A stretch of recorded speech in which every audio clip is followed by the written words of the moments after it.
The EV startup launches for real in late 2026 with a minimalist $25,000 truck and a simplified manufacturing process. Asking how Slate was able to price its electric truck so cheaply may sound like a no-duh question. It's a bit like marveling at how Spirit Airlines is able to sell flights for $50. The answer is obvious and in some ways not all that profound. In Spirit's case, that means slapping on fees for carry-ons and printing out your boarding pass. Slate, a new auto startup that revealed itself last week, plans to sell a truck that goes, stops, keeps you dry, and, well, that's about it. Everything else is extra.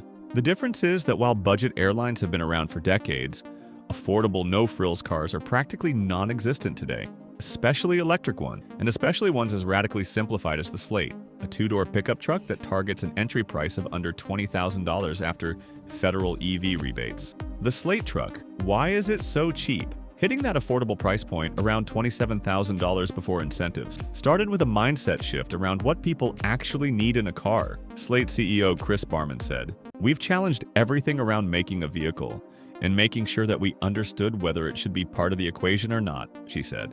That thinking led to a truck that sounds almost comically bare bones in 2025. The Slate Truck arrives late next year with no radio, no speakers, no touchscreen, no fancy automated driving features, hand crank windows in a single color, gray. Stripping out everything that's not strictly necessary for transportation and safety helped the company produce the everyman EV that's historically eluded America's car market. We took out everything that wasn't a car.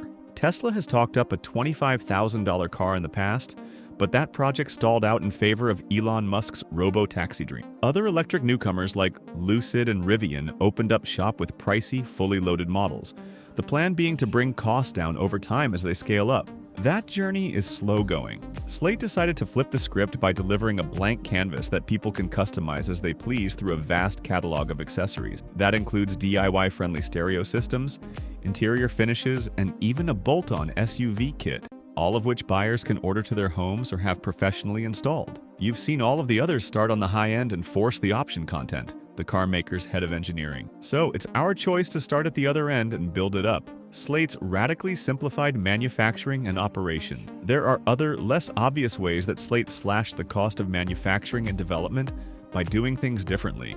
It opted to make the truck's exterior out of molded plastic, which Barman said saves costs on multiple fronts. First off, injection molding is cheaper than the conventional method of stamping sheets of metal into body panel. Second, since the plastic is colored gray all the way through, it doesn't need to be painted. That eliminates the roughly $350 million upfront investment required for a paint shop and a very finicky and expensive operation, she said. Instead, Slate will sell customers vinyl wrap kits in any color. Coming in at this level of the market, you have to be very focused on your cost and mindful of that, Barman said. Not only the cost of the vehicle, but the cost of your operation. And by having its factory spit out a single uniform variant that buyers can trick out later on, the company aims to cut a lot of complexity out of its manufacturing process. It just needs to get very good at churning out the exact same vehicle over and over again. That will come in handy given that Slate is targeting 150,000 units of annual output about a year into production, a far higher volume than any US EV startup has achieved, aside from Tesla. Everyone we build is the same, she said. So as we produce those vehicles at scale, then it helps to keep our costs down. Of course, there's also a lot of logistical complexity in making sure all the accessories customers order end up in the right place at the right time. But Slate is betting its unconventional approach will pencil out, and it very well may, especially when you account for all the additional revenue it could rake in from owners who shell out for upgrades over time. Another decision that may help bring down costs: making things in North America.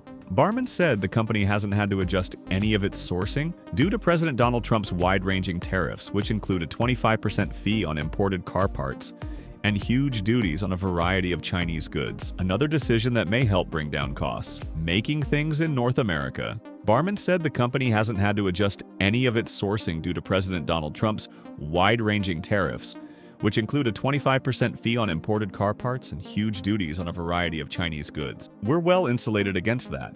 Our mantra from the beginning was we wanted to source as much domestic content as we could, Slate's CEO said. However, it's still looking to move sourcing for some components out of China, and there are some old-school parts it needs that simply aren't made in the US anymore. For example, Slate imports its hand crank window systems from Brazil. Furthermore, instead of going with cheaper lithium iron phosphate, LFP batteries, which would be difficult to source while remaining compliant with the EV tax credit's anti-China provisions. Slate chose to outfit its truck with pricier made-in-America cells. So as long as that policy remains on the books, the truck will qualify for the $7,500 federal rebate for plug-in cars. That's a big part of the truck's price proposition. What about getting your Slate serviced if something breaks? Barman said the company will partner with well-known and well-recognized entities that do service today, instead of building out its own brick-and-mortar locations like Tesla, Rivian, and Lucid have done. Will the Slate truck work? One big question is whether Slate can cross the so-called valley of death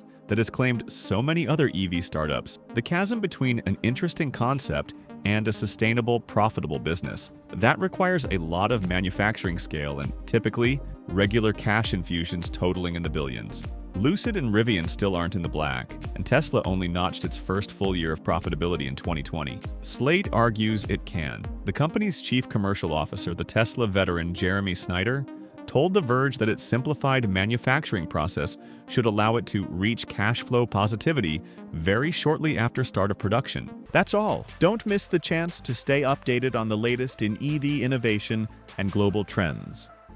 Like, share, and subscribe now, and join the conversation about the future of electric vehicles.